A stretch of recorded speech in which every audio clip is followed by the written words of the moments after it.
नमस्कार। तो मैंने बिहार शिक्षक बहाली को लेकर आपको जीएस में जो चैप्टर वाइज टॉपिक वाइज जो बुक्स हो सकती थी या जहां से क्वेश्चन पूछने की पॉसिबिलिटी होगी उसके बारे में आपको पहले ही बता दिया था। आज हम आप लोगों से बात करने जा रहे हैं जो उसके सेकेंड सेक्शन जिसकी पढ़ाई आप लोगों ने बीए डीएलएड के दरमियान किया होगा और आप जब सीटेट एग्ज़ाम दे रहे होंगे साथ ही स्टेट एग्ज़ाम दिया होगा तो भी आपने इस बुक से चैप्टर को आपने पढ़ा होगा।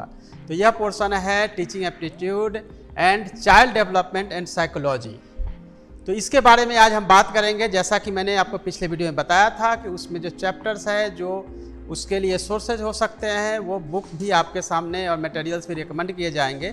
साथ ही ये बताना चाहता हूँ कि आपको जो भी पॉसिबिलिटी होती है आप उस बुक को ले लें, लेकिन इसके लिए मटेरियल्स भी आपको कंसाइज वे में पीडीएफ फॉर्म में मेरे टेलीग्राम चैनल पे अवेलेबल होगा जब हम क्लास स्टार्ट करेंगे। जैसा कि मैंने पिछले वीडियो में बताया था, हर सैटरडे को आपको इवनिंग के टाइम में एक वीडियो मिलेगा, मैं एक क्लास लूँगा जिसमें कि आपकी तैयारी करवाऊँगा।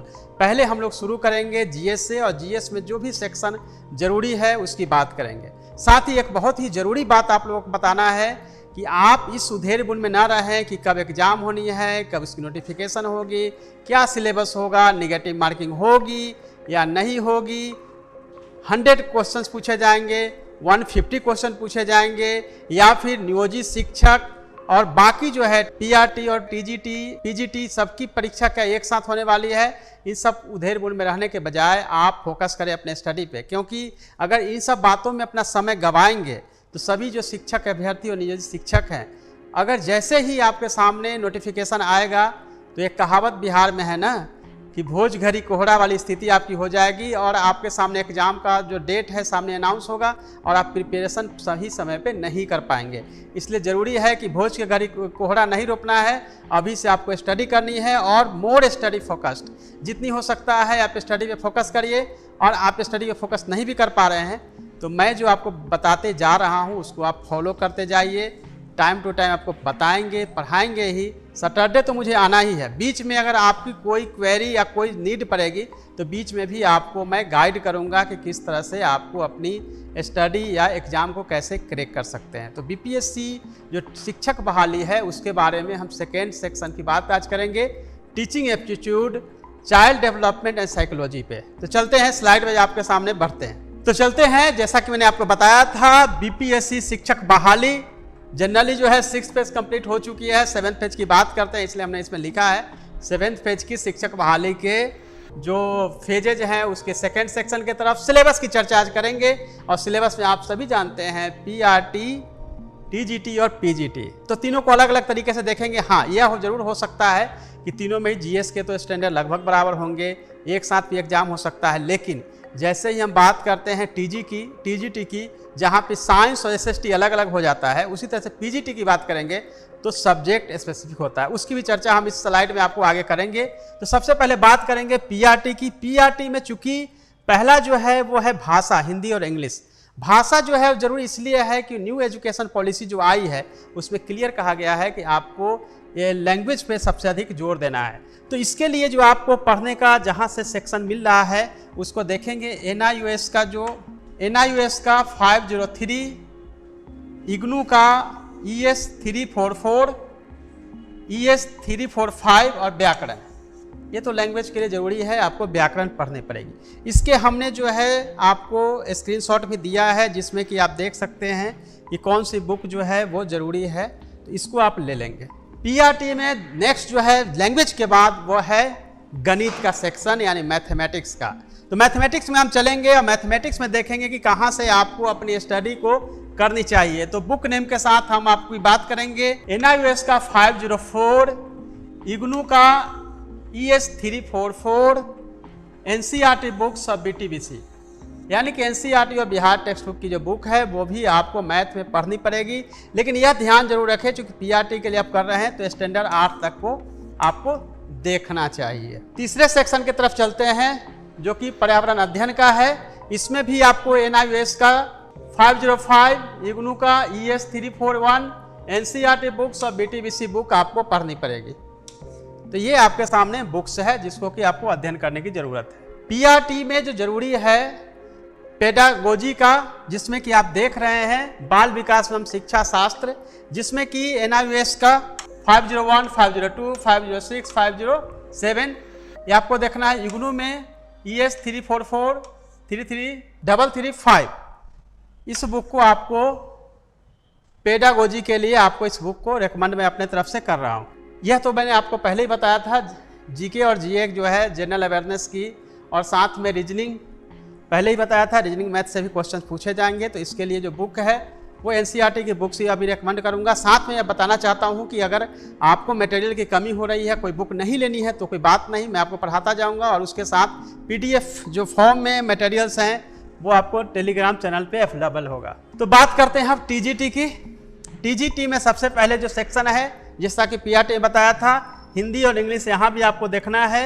हिंदी इंग्लिश अगेन जो है वो NIOS का जो वॉल्यूम नंबर है 503 ही इग्नू का सेम, एंड लैंग्वेज के लिए आपको ग्रामर की बुक पढ़नी पड़ेगी। मैथमेटिक्स की आपको TGT में देखनी है, सेकंड सेक्शन की तरफ चलेंगे।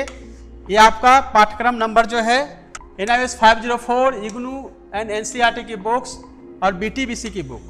चूंकि आप 10th क्लास तक पढ़ाएंगे, इसीलिए 10th स्टैंडर्ड तक की बुक्स को आपको देखनी है, NCERT एंड BTBC की बुक। अब यहां मैं बात करूंगा TGT में दो भाग में डिवाइड होता है, एक होता है साइंस और दूसरा होता है SST। तो पहले साइंस की बात कर लेंगे। साइंस के लिए एक तो आपको NCERT और BTBC की बुक तो पढ़नी ही है, साथ में आपको इग्नू को 501 एंड इग्नू की 341 यस। जो SST देखेंगे सामाजिक अध्ययन, उनके लिए जो बुक का मेरे तरफ से रिकमेंडेशन है NIOS 509 और इग्नू की 343 और NCERT और BTC की जो बुक है बिहार टेक्स्ट बुक की, उसको आपको पढ़ना पड़ेगा।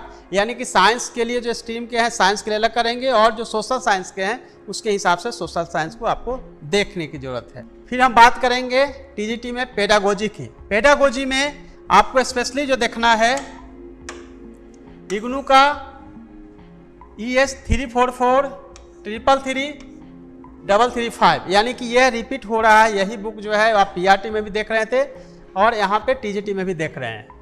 और अगेन जो है रीजनिंग मैथ्स तो आपको देखना है। ये मैथ हालांकि चूंकि सब्जेक्ट स्पेसिफिक है, मैथ देख सकते हैं, मैथ भी देखना होगा। और कई लोगों ने हमसे क्वेश्चन भी पूछा, कंप्यूटर पढ़ना पड़ेगा? यस, कंप्यूटर भी देखना होगा, रीजनिंग, कंप्यूटर और GK GS। ये तो हम स्टार्ट ही कर रहे हैं, आपको सैटरडे से पढ़ाना शुरू करेंगे और मटेरियल भी आपको प्रोवाइड करवाएंगे। तो ये आपके सामने आएगा GK GS के लिए भी, और कंप्यूटर की भी अलग से करवाएंगे, रीजनिंग की भी करवाएंगे। तो अभी तक हमने बात किया PRT और TGT की। अब बात करेंगे PGT की। PGT यानी 10+2 के लिए। 10+2 के लिए भी लैंग्वेज तो जरूरी है ही।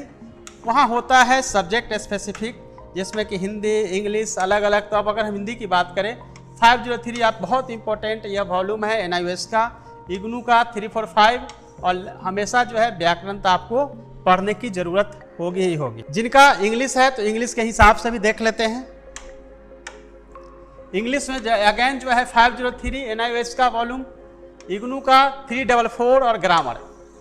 यानी हिंदी अगर सब्जेक्ट है तो हिंदी, और इंग्लिश है तो हिंदी, इंग्लिश के हिसाब से आपको सब्जेक्ट स्पेसिफिक पढ़ने की जरूरत पड़ेगी। और जो हमेशा इंपॉर्टेंट है वो है ग्रामर है, रीजनिंग है, आपको GK GS और GA जनरल अवेयरनेस, इसको तो पढ़ना ही पड़ेगा। और कंप्यूटर के टीचर हैं, कंप्यूटर का, रीजनिंग का, GK GS आपको इसको पढ़ने पड़ेगी। और हर सेक्शन का जो ज़रूरत होगी उसके हिसाब से हम क्लास भी आपको देंगे ऑनलाइन। मेरी वीडियो जो है सैटरडे को हमेशा आएगी, साथ में आपको मटेरियल भी मिलता रहेगा। जैसा कि मैंने आपको बताया था 10+2 है PGT, जिसमें कि सब्जेक्ट स्पेसिफिक, जिस सब्जेक्ट के आप टीचर होने जा रहे हैं या जिस सब्जेक्ट से आपने BEd MAd किया है, ग्रेजुएशन PG किया है, उसके अकॉर्डिंग आपको उस सब्जेक्ट के बुक्स पढ़ने पड़ेंगे। लेकिन उसमें करना सिर्फ यह है कि बिहार टेक्स्ट बुक की और NCERT की 10+2 लेवल की बुक आपको मैं अपनी तरफ से रिकमेंड करता हूँ। ये बुक आपको पढ़नी पड़ेगी। तो ये थी मेरी तरफ से आप लोगों के लिए teaching aptitude, child development and psychology यानी पेडागोजी की जो ज़रूरी बुकलेट हो सकती थी NIOS या फिर इग्नू की, वहाँ से तो पढ़नी ही है। साथ में आपको GK, GA, GS और कंप्यूटर और दूसरे सब्जेक्ट स्पेसिफिक जो पढ़ने हैं उसके लिए आपको हम क्लास देते रहेंगे। फिर से आपको रिपीट करेंगे कि हम सैटरडे को इवनिंग के टाइम आपको क्लास देंगे और जो भी क्लासेज होंगे उसके मटेरियल्स भी आपको मिलते रहेंगे। लेकिन हाँ, मटेरियल आपको पूरी तरह से इस तरह से आपको पूरी कंसाइज रहेंगे और पूरी तरह से ऐसे बनाए जाएंगे कि मटेरियल की कमी आपको नहीं होगी, कहीं अलग से पढ़ने की कोई ज़रूरत नहीं है। अगर आप कोई वॉल्यूम, कोई किताब, कोई मटेरियल नहीं भी लेना चाहते हैं, रेगुलर आपको हम गाइड करते रहेंगे, वह आपके लिए काफ़ी होगा। साथ ही मैं बताना चाहूँगा कि आप सब जानते हैं कि PRT, TGT और PGT तीनों ही लेवल पे आपको टीचिंग एप्टीट्यूड और पेडागोजी की, तो उसके लिए ज़रूरी है कि आपको बिल्कुल 50% की इसकी तैयारी रखनी ही पड़ेगी। हाँ, ये ज़रूरी है कि सिलेक्शन में आपकी इसका रोल बहुत होने वाला है, क्योंकि इसमें बहुत सारे स्टूडेंट जो है बहुत अच्छा कर सकते हैं और बहुत सारे स्टूडेंट जो है अगर ध्यान नहीं देंगे तो प्रॉपरली उनको मार्क्स नहीं आ सकता है। तो यह सेक्शन भी बहुत इम्पोर्टेंट है। GK GS जो होता है जनरली देखा जाता है कि लगभग सबका बराबर होता है। तो अगले बार हम जल्दी ही आपसे साथ मिलने वाले हैं और नए चैप्टर के साथ और बिल्कुल सब्जेक्ट के साथ अब बात करेंगे, क्योंकि जितनी गाइड करनी थी GK GS के लिए या फिर टीचिंग एप्टीट्यूड के लिए वह गाइड पूरी हो चुकी है। लेकिन साथ ही फिर रिपीट करूंगा कि आप इधर उधर की बातों पर ध्यान न देकर आप केवल स्टडी पे फोकस करिए, सफलता आपके पास होगी।